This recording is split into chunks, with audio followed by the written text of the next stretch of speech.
صدق ما في عنينا قرر قلنا ولا يستو صدق واحد waxa la gabdhaha soo dhaweysanina hooyo ay cayriso wiilkeedana ay satada rabto Play Store ka kala soo degto Play Store ka laga helayaa hooyo la cayriyay wiil iska haystay اقرقني سننتذا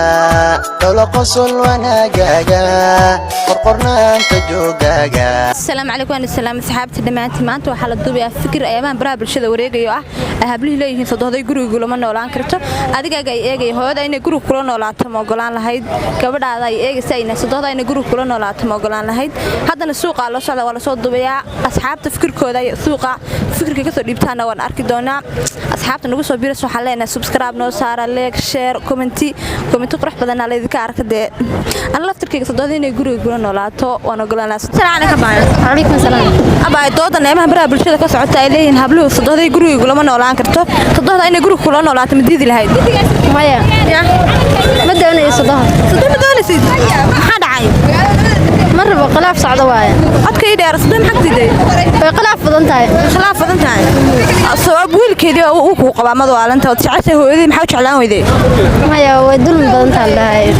badan tahay ha aniga laakiin sadoo ma arkin in dulmi badan tahay ku sheegay dadka ka maqlay wadada ay la nooshaan waa arkay ay dulminayaan ha ma baranto sadoo ma doonayo dhibatay mid hooyadii dhimatay soo sheegay gabadha assalaamu calaykum عليكم السلام ورحمة الله abo doodan baraha bulshada ka socota ay habluhu leeyihiin wiilka hooyadii guriga lama noolaan karto maxaa ka leedahay والله waxaan ka leenahay hadda laba qof oo gabar iyo sadoodeed iskuma fiicna in isku meel tijiyo misaasay muuqato ka hooyada xaaskaaga ma uga amar qaadi leed inay guriga timaado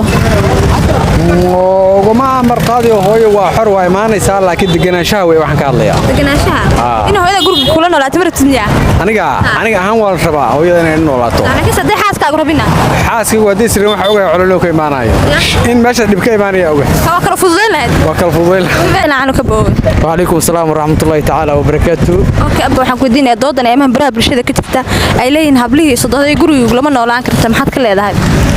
والله صدقه horta kulay wiilka dhankiisa ha noqoto ama gabadha dhankeeda ha noqoto sadoo horta waa hooyo runtii lama taagi karo ma la dhihi karo kuma noolaan karo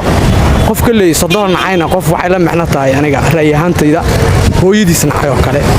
aniga sadooda ay guriga way ku noolaan ka dhaa waayo waa hooyada amal waxay iga soo xarootay ajnabi waxay ii noqoto maxramkayga maadaama maxramkayga ay noqoto marka xaafadayda way ku noolaan ka dhaa waana hooyada amal su'aasha labaad ee habluhu leeyihiin wiilka hooyadii guriga markay timaado anaa laga amar qaaday hooyada xaaskaaga ma uga amar qaaday inay guriga timaado aniga hooyaday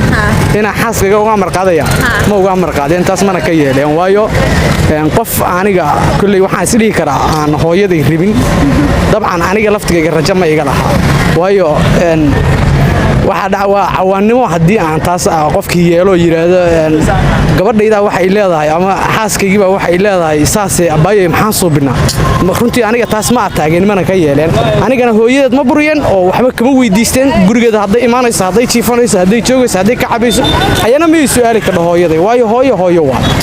intaas aanu raay ahaanteeda tahay waayo hooyo lama ataagi kara aaminsan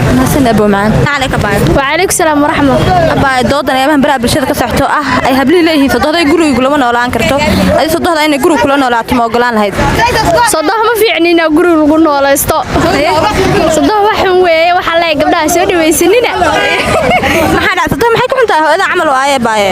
war dulminay waa sadoo ma leedahay sadoo mari laakiin ila adiya shamaro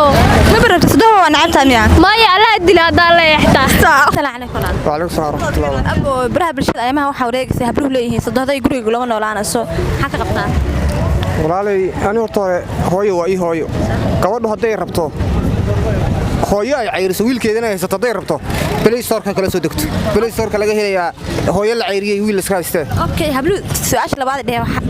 maxay tahay hooyada haday ii imaanayso anaa laga fasax qaadanaya hooyada ma uga fasax qaadi leed xaaskaaga waxaas waxba kama jiraan waalid gurigan markii hooyo timaado aniga iyadoo guriga caruur baa kana hooyo maamulaysa hadayna ahsanayna fuudka la cabta hooyadeed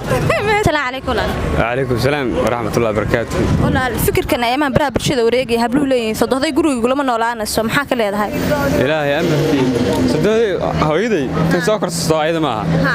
هي قفتان مع أنا نورا أركض معها ولا جنتي أنا يا بس ركوينا مركها أنا دي هويدي ربين يعني يقفله أوكي سؤال لو هذا دائما حيد صدقني ده يقولوا إيمان السوم نكيتو أنا جاي بعد بيجا مرقادي مركز يقولوا إيمان السوم حاك اللي هذا إلهي أمرك بارسيد أروق أنا قفتاس قفتها بعسم يا ورقفتي هذا أبي هرا هذا تري أرماس يقول سوق قاعدة وعندي إيه سكجري عندي صح marka qofteeda waa iska baari qofteeda waa la yaqaanaa qof baariyada waay marka waxaas kuma degdegayso hablaha Soomaaliyeed waxa uu sheegayaa waxaas fikir xawaa shisheeye wada waay marka inay ka digtoonaadaan su'aal isweydiima baahanba marka waxaan leeyahay diinteena waxay dhahday maamada labada lugood hoostooda ajnada la dhigay marka ayadana bari mustaqbalka maamay noqon doontaa marka gabadha saas dhayso 10 sano ka bacdi 20 sano ka bacdi hal weydii su'aashaas waxay leedahay macnaheedu liigu waxaana cunugeyga ana dhalasay leedahay maagta hadda gabarnimadaas yarta ee is leedahay marka fikrada shay wada waay halagal waxa leeyahay qofteeda ay maqlee yaa xasiyaas igida ciyaarta adinka aad islaamaya عليكم السلام ورحمة الله أبا برا برشة أيامها وحوري صدقها بلو لين جروي يقولون ولا نسوا حكى قبطان صدقها جروي إنه كلنا ولا عتما وقلنا هيد أبا ما تعلن صدق جروي ولا نلعب صدق دي كذا بدن مركا وحكستو معرتي ويلكيس والمتش عشها وهايو مركا هر صدقه مركا واحد عاوزين أنا حاجة وسكون عنه كله أنا حاجة ما وسكون عنه مصدق واحد عنه مركا أنا أتاعي سأل أنا لا صير شيء أنا مرة للمقطع أنت أتاعي لما صدقني أنا نلعب مرة ما يدين هذا ما تحلاتين كلنا نلعب ما تعلن صدقني نلعب مرة ما تعلن ما حد عايز سبب طويل كده شو سما قف ده مستقبل هذا لبدنا واحد سخبنا أسيء تاجر أنا يروي أتاعي أنا كده سوينه عادي أكرته مركا ثاني حكي سأنت دعيت مركا أنا صدقه إننا كلا دعية جعلها مركا ما تعلن كلنا ما تعلن صدقه نلعبه السلام عليكم بعد عليكم السلام أبا عندك قضية ديرين يا السلام عليكم السلام بعد أبا صدقين جروب كلنا نلعب ما قلنا هيد قلنا لها با يا قلنا لها حكوا قلنا هيد يا ما قلنا هيد با صدقي واي معاه أنت كفجينا يا صدقي واي أنت كفجينا هذا ما في سنيا ما فجي وصدق hablahan ayaa ma hadlay sadooday guriga gulama noolaan samxa leedahay يا hablahan leh sadooday guriga gulama noolaan samxa ka qabtaa fikirka ما في أنا با صدق معنا محل وحيدنا sadooda waa jeclaan leedna kulana جعل الله يرين الله تعالى mahasina baad macay assalaamu calaykum وعليكم السلام ورحمة الله baa dooda ayaan baraha bulshada haysataa maxaa ka leedahay maxay tahay baydoodaas waxay tahay habli waxay dhaheen sadooday guriga gulama noolaan karto adi maxaa dhihi lahayd sadooda inay guriga kula noolaato ma jeclaan lahayd mise waa nici lahayd walaahi horta abaayo sodada in guriga igula noolaato anigu waan jeclaan lahaa because de waa hooyaday oo kale marka fikirka ah inay sodadu tahay hooyana dee meel loo dhaafa aanay jirin baa qabaa sadooda waa jeclaan lahayd inay guriga kula noolaato miya dabcan haa sodo inay hooyataan aaminsanahay hooyadayna dee meelaan isaga dheeraya garan maayo maadaama ay dee ninkayga hooyadiis tahay mar walba waxaan u arkaa inay hooyaday oo kale tahay okay hablaha leh sadooda guriga gulama noolaana soo diidas maxaa fariin u diri lahayd waxaan u diri lahaa hablahaas runaantii sodohdu waa hooyo waxaan dhihi lahaa kole caasinima ku jirta sida anigu hadda aragtideeda ah marka fariintaan u diri lahaa kaliya waxay noqonaysaa dee inay aaminaan sodohdu inay tahay hooyana meel loo dhaafa aanay jirin maadaama ay jacaylkeeda hooyadiis tahay qofka ay nolosha la qaybsanayso hooyadiis tahay ilmaha iyadu dhashay iyadoo tahay meel u dhaafta marnaba ma jirtay waxaan odhan lahaa fikirkaa khaldan bulshada laga dhex saaro assalaamu calaykum عليكم السلام ورحمة الله وبركاته walaal magacaaga والله حاليا مقاعد محمد محمود maxamedow doodan hadda ka socota baraha bulshada oo ah haday guriga gulama noolaanayso maxaa ka qabtaa waxaan ka qabaa barnaamijkaas horta waxaan u arkaa inuu qaldan yahay barnaamij qaldan yahay fikir khaldan baan ka aaminsanahay barnaamijkaas ma garata waayo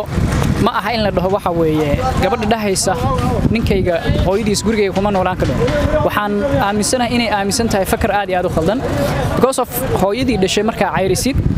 isagii guriga ugu haysanaysaa okay su'aashaad gabdho waxay dhaheen markay wiilka hooyadii guriga imaanayso anaa la iga amar qaadayaa maya taas waxa weeye ilaahay baa quraan ku sheegay dumarku waa maamadu waa guriga hooyada waa waxa weeyaan hooyadii waxa weeye guriga ninkuna waxa weeye wuxuu dheer yahay darajo ayuu dheer yahay soo maamulku waxa iska leh ninka iska leh maamulka guriga soo haday dhahdo aniga in laga amar qaato wax la yeeli kara ma ahan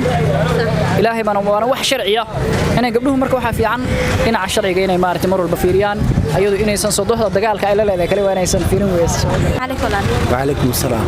abo waxa ku weydiinaya doodan ayamahan baraha bulshada ka socoto oo ah ay gabdhihi leeyihiin sodohday guriga lama noolaan karto maxaad ka leedahay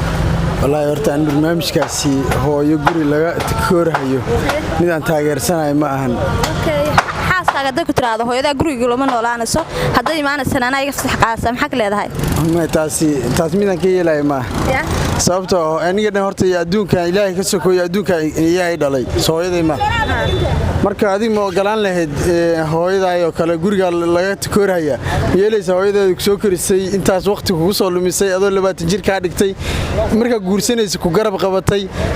yaa waa ninka yeelaya hooyada guriga waa marqaadaya gabadhu waxay tir hooyada guriga ku noolaanaysa laakiin hooyada guriga kuma noolaanayso ka waran ma hooyada hadii isku qanacsaneen guriga ku noolaato taas inaan guursan baa iga fiican oo aan kala joogno ka joog baa leedahay joogto